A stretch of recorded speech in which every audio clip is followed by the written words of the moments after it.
Today we are talking about rubs, which is the dried out counterpart to marinades. The function is also to tenderize and to add flavor. What I'm showing you here is a bought rub, which is a very powdered form, and you can get them from most major retailers. A couple of small guys are also doing rubs at the moment. This one is made with cardamom, which gives you a slightly sweet flavor, some garlic, some salt, some rosemary, and some lemon zest. You'll notice it's a lot drier version of the marinade. So what we're doing here is we're pounding the cardamom pods so that you can take the husks out and discard them. Try and keep as many as the little black seeds as you possibly can, because that is where all the flavor is. So we're taking the little husks out and we're putting them to one side. You don't have to do it 100%, so there's not even a smidge of a husk left. Just most of them is fine. They tend to be quite fibrous, so you don't want to have too many of them left in there.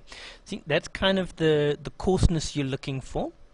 To that we're going to add a little bit of garlic, and we're just going to crush that with the blade of the knife and then chop it sort of roughly. We'll let the mortar and pestle do the rest of the work. Upper body strength is good over here. Just to tip your weight over and cut the dry bit off the end. Get rid of the skin, and then we're just going to give it a sort of a rough chop. Now you can use pretty much anything you like in here. Any kind of fresh herbs. You can use ginger, you can use chilies. Because a rub is predominantly it isn't predominantly, it is dry. It uses the moisture from whatever food you're going to be rubbing it on to dissolve and thereby get drawn into the food to flavor it. I find rubs work better for red meats and white meats like pork and chicken. You can use it on a lot of game meats as well as wild birds like guinea fowls, pheasants, that sort of thing. This is fresh rosemary from my garden.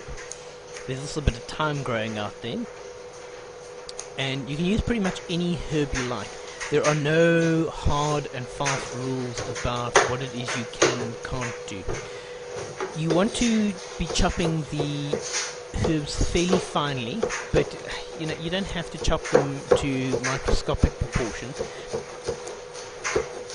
Just a good rough chopping is more than adequate. The mortar and pestle will do a lot of the work for you to grind out the flavors from this. And don't worry if the herbs actually change your rub green. Because because of the dry base and the fact that it's using its own moisture to flavor the meat, it does take longer than a marinade, but you don't run the risk of it actually changing the flavor completely.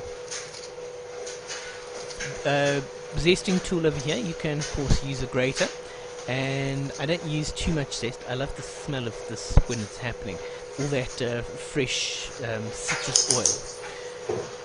You're not going to grind this too much further, and you'll notice I add a little bit of salt to this. There are two schools, in fact there are probably 4 schools of thought on the issue of adding salt. The reason I add salt is so that it gives you something to grind against, and it absorbs some of the liquids from the rub.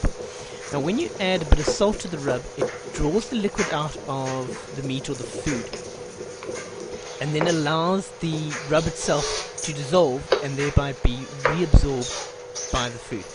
But if you leave the salt on for too long, you're actually going to end up drawing all the moisture out, and whatever it is you're trying to cook will end up being dry and disgusting. So the two schools of thought regarding salt are A, leave it out, B, use a little.